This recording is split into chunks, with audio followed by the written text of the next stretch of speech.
Hi there, and thanks for joining us. I'm Julie Musgrave.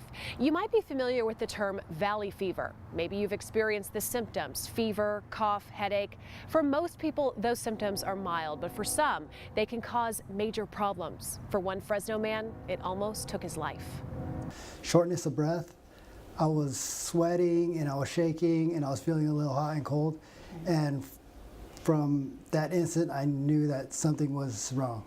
Eric Vicarme went to the ER on a Friday night back in September. He fully expected to be back to work by Monday. Instead, It was out of my control. It was out of my hands. He was just very, very unwell and continuing to get worse in front of our eyes. Dr. Kinsley Hubel says Eric was dying. If I were to see one of my loved ones in that state, I'd just probably lose it. His symptoms showed Eric was suffering from a severe case of valley fever. Valley fever is a fungal infection. It's a mold that lives in the soil, and when the soil is disturbed and dust is produced, people can breathe it in.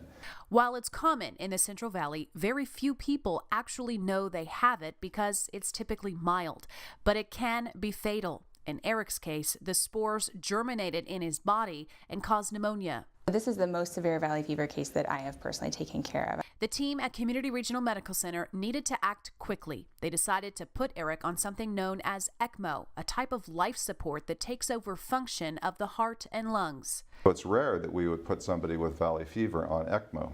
But for Eric, it worked, slowly but surely. I just had to push myself to get better. Eric stayed on ECMO for 24 days. His doctors say without it, he would have died. Things finally started to seem like they were going in the right direction, consistently. Eric stayed in the hospital for 2 months. Shocking, considering he'd expected to just need a weekend to recover. I was born and raised out here in the valley, and I've never had felt any of those symptoms before. Eric's lungs are still a little weak, and he'll likely need to continue treatment for a long time. But he's alive and grateful to his family, friends, and team at Community Regional for saving his life. I'm happy. It's like I could run and jump up and click my heels together. Typical treatment for valley fever is similar to the flu, just rest. Some cases require an antifungal medication. A weakened immune system and race could put you at greater risk. Those of Filipino or African heritage are considered more susceptible.